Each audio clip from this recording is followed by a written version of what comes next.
Hello, अस्सलाम वालेकुम, नमस्कार एवरीबॉडी। दोस्तों, आपने देखा होगा कि किस तरह से नेशनल टेस्टिंग एजेंसी ने जो मेंस है, जेई की मेंस एग्ज़ाम को कंडक्ट करती है, उसने कितना भद्दा मजाक किया है स्टूडेंट्स के फ्यूचर के साथ। एक दो स्टूडेंट की बात नहीं हो रही है यहाँ पे, हज़ारों की तादाद में स्टूडेंट्स के फ्यूचर के साथ मजाक किया है। ये आपने पिछले वीडियो में देखा होगा, जो एक आदित्य मित्तल स्टूडेंट हैं, उनके फादर ने किस डेस्परेशन के साथ अपने प्रॉब्लम को जाहिर किया, वो हाई कोर्ट तक चले गए हैं। हमारा केस एक ही कैंडिडेट की 2 कैंडिडेट रिस्पॉन्स शीट से रिलेटेड है। मेरे बेटे ने 27 जुलाई को जेई मेन शिफ्ट 1 का सेशन 2 का जेई मेंस का पेपर दिया था।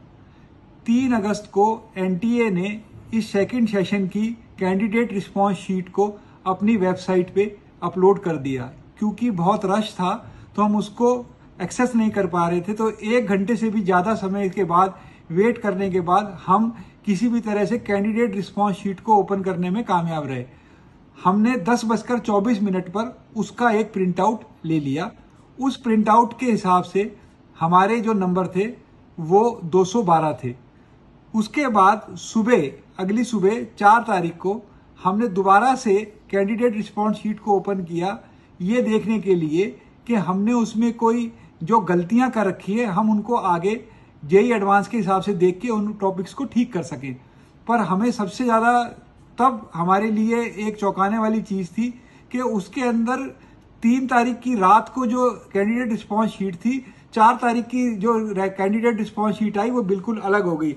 जैसे कि आप देख सकते हैं, 3 तारीख की कैंडिडेट रिस्पॉन्स शीट का जो 401 नंबर क्वेश्चन है उसमें लिखा है answer given by candidate D, जबकि 4 तारीख की सेम क्वेश्चन 401 की रिस्पॉन्स शीट में आंसर गिवन बाय कैंडिडेट सी हो गया। इसके अंदर 40 के अंदर क्वेश्चन नंबर नॉट अटेम्प्टेड दिखाता है 4 तारीख में, जबकि 3 तारीख की अगर आप रिस्पॉन्स शीट देखें तो 402 नंबर में answer given by candidate D. इस तरह से 15 क्वेश्चंस के अंदर जो है ये गलती हो गई। किसी को जो अटेम्प्टेड थे नॉन अटेम्प्टेड हो गए, और जो करेक्ट ऑप्शन थी जो कि जेई मेन की आंसर शीट से मैच कर रही थी उसमें चेंज हो गया। हमको क्योंकि हमें लगा कि हमारे साथ गलत हुआ है, तो हमने 4 तारीख को ही जल्दी से जल्दी इसकी एक रिट पिटीशन बनाई, chief justice Delhi high court के सामने उनके सामने मेंशन किया। लेकिन बदकिस्मती यह है कि अब रिज़ल्ट भी आउट हो गया है। 2 चीज़ें हैं। हमने कुछ हफ्ते पहले एक स्टोरी चलाई थी जो बड़ा वायरल हुआ था, जिस स्टोरी में ये कहा गया था कि किस तरह से द मार्क्स और परसेंटाइल जो है वो दोनों मैच नहीं कर रहा है। वहाँ पे लोग इस पे हाईलाइट करते रहे, अपने फ्रस्ट्रेशन का वो जाहिर करते रहे, लेकिन फिर भी एनटीए वाले टस से मस नहीं हुए।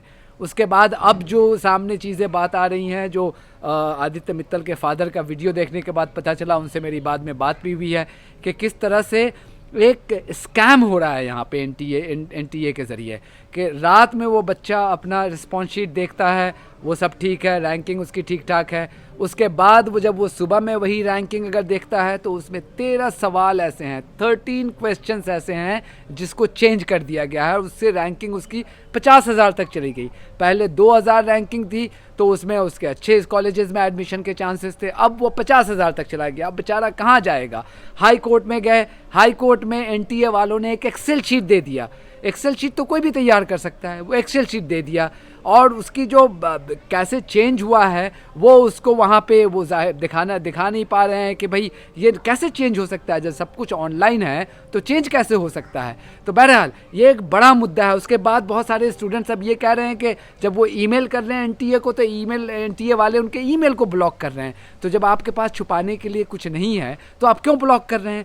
तो ये बहुत बड़ा मामला है। इनके फ्यूचर के साथ इस तरह का खिलवाड़, और ऐसे वक्त में जब प्रधानमंत्री नरेंद्र मोदी कहते हैं और वो सही कह रहे हैं कि हम करप्शन बर्दाश्त नहीं करेंगे, तो फिर एनटीए ऐसा क्यों कर रही है जिससे गवर्नमेंट की साख को नुकसान पहुंचेगा? क्या कोई साजिश है? क्या है? और फिर ये कि बुनियादी मुद्दा ये है कि स्टूडेंट्स के फ्यूचर के साथ आप ऐसा मजाक कैसे कर सकते हैं? तो मेरी आप लोगों से, देखिए, वो एक तो वो वीडियो था, उसमें खुद विवेक मित्तल कह रहे हैं कि मेरे पास तो रिसोर्सेज थे, मैं चला गया हाई कोर्ट। बाकी सारे बच्चों के पास कहाँ रिसोर्सेज है? कौन जाएगा हाई कोर्ट में? मैं आपसे ये कह रहा हूँ कि आप अगर इससे अफेक्टेड हुए हैं तो प्लीज़ प्लीज़ अपना वीडियो बनाइए, किस तरह से आप अफेक्ट हुए हैं, किस तरह से आपके साथ नाइंसाफ़ी हुई है। वीडियो बनाकर मुझे भेजिए इस ईमेल एड्रेस पे, जो ईमेल एड्रेस अभी आ रहा है आपके स्क्रीन पे, कि rifat@jantakariporter.com, इस पर भेजिए और वी ट्रांसफ़र के ज़रिए भेजिए, ताकि क्वालिटी में आपका वीडियो आएगा। हम आपके वीडियोस को प्रॉमिस कर रहे हैं कि हम जनता का रिपोर्टर के यूट्यूब चैनल पे देंगे। यह आवाज़ बढ़नी चाहिए, तब तक ये सिलसिला नहीं रुकना चाहिए जब तक NTA आपके फ्यूचर के साथ जो उन्होंने खिलवाड़ किया है उसको करेक्ट करने के लिए मजबूर ना हो जाए। ये एक छोटा सा वीडियो था, आपके लिए मुझे बनाना था। ये आइए, मैं जनता का रिपोर्टर को आपका वॉइस बनाऊंगा, आपकी जो भी आवाज़ें हैं। चूँकि पहला वीडियो बहुत वायरल हुआ, तो देयर इज़ अ पोटेंशियल कि लोग इस तरह के वीडियो को लोग देखना चाह रहे हैं। तो अगर ये जाएगा, इतना वायरल कीजिए कि NTA वाले तक जाए, धर्मेंद्र प्रधान तक, जो एजुकेशन मिनिस्टर हैं उन तक जाए, प्रधानमंत्री मोदी तक जाए। और ये हम कोशिश करेंगे कि अपने लेवल पे इन लोगों से भी हम रिक्वेस्ट करें कि प्लीज़ इंटरवीन। बच्चों के फ्यूचर का मामला है कि बच्चे किसी के भी हो सकते हैं, यही बच्चे देश के भविष्य हैं। अगर इनके फ्यूचर के साथ आप खिलवाड़ कीजिएगा तो कहाँ से देश का भविष्य बनेगा। तो प्लीज़ फॉर गॉड सेक मैं रिक्वेस्ट कर रहा हूँ एजुकेशन मिनिस्टर जो हमारे हैं धर्मेंद्र प्रधान जी और प्रधानमंत्री नरेंद्र मोदी जी, प्लीज़ इंटरवीन कीजिए। इन बच्चों का मामला है, बड़ी मेहनत से इनके माँ बाप की इतनी कुर्बानियाँ होती हैं इन बच्चों को इंजीनियरिंग कॉलेज में, अच्छे इंजीनियरिंग कॉलेज में एडमिशन कराने के लिए मेहनत करके ये JEE क्रैक करते हैं, उसमें इतना बड़ा घोटाला हो जाता है, नाइंसाफ़ी होती है, कोई सुनने वाला नहीं है उनका। ये गलत है, प्लीज़। तो ये मैं अपने लेवल पे करूँगा, लेकिन आपकी जो भी आप बीती है, आपका जो प्रॉब्लम है, मुझे वीडियो भेजिए और मैं ये प्रॉमिस करता हूँ कि आपके तमाम जो ग्रीवांसेस हैं उन सब को मैं एयर करूँगा अपने यूट्यूब चैनल के ज़रिए। सो ये कीजिएगा, एंड तब तक अपना ख्याल रखिए। God bless you all, please stay safe.